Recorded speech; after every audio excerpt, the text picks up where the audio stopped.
টানা বৃষ্টিতে নওগাঁর বিভিন্ন ফসলি জমিতে সৃষ্টি হয়েছে জলাবদ্ধতা। এতে তলিয়ে গেছে শত শত বিঘা জমির রূপা, আউশ ধান সহ অন্যান্য ফসল। বর্তমানে ক্ষয়ক্ষতি নিরূপণ করছে কৃষি বিভাগ। আরো তথ্য জানাতে এই মুহূর্তে জেলার মান্দায় আছেন সহকর্মী এমআর রকি। সরাসরি চলে যাব তার কাছে।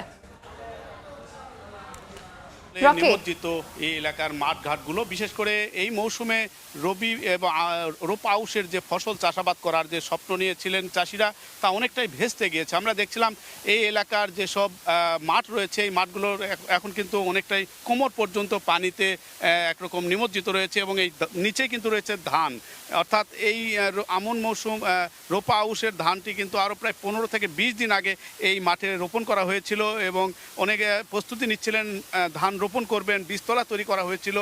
সব মিলেই কিন্তু এই অবিরাম বর্ষণ একেবারেই এই এলাকায় একটা বড় ধরনের কৃষিতে বিপর্যয় বলা যায়। কারণ প্রত্যাশিত যে পরিমাণ পানি তারা আশা করছিলেন, তার চেয়ে এক রাতেই জেলার আমরা সপ্তাহের প্রথম দিকে লক্ষ্য করেছিলাম প্রায় 235 মিলিমিটার বৃষ্টি রেকর্ড করা হয়েছিল।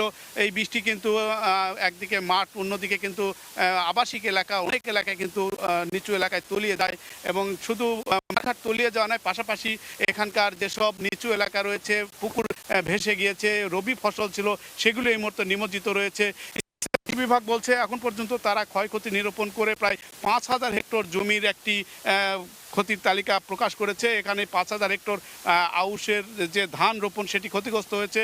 অন্যান্য রবি ফসলেরও কিন্তু ক্ষতির তালিকা তারা নিরূপণ করছে। সব মিলে কিন্তু এই যে ক্ষতির যে মাত্রাটি, এটি কিন্তু ভয়াবহ বলছেন এবং পানি বর্তমানে 2-1 দিন থেমে থেমে কিছুটা কমেছে, কিন্তু নিচে যত নেমে যাচ্ছে ক্ষত তত বাড়ছে। অর্থাৎ নিচে যে ধানগুলো রয়েছে, এই ধানগুলো কিন্তু প্রায় 1 সপ্তাহ ধরে নিমজ্জিত থাকার কারণেই এই ধানগুলো কিন্তু আর হবে না। নতুন করে আবার বীজতলা তৈরি করতে হবে, নতুন করে আবার সেগুলি রোপণ করতে হবে। এরকম একটি পরিস্থিতি।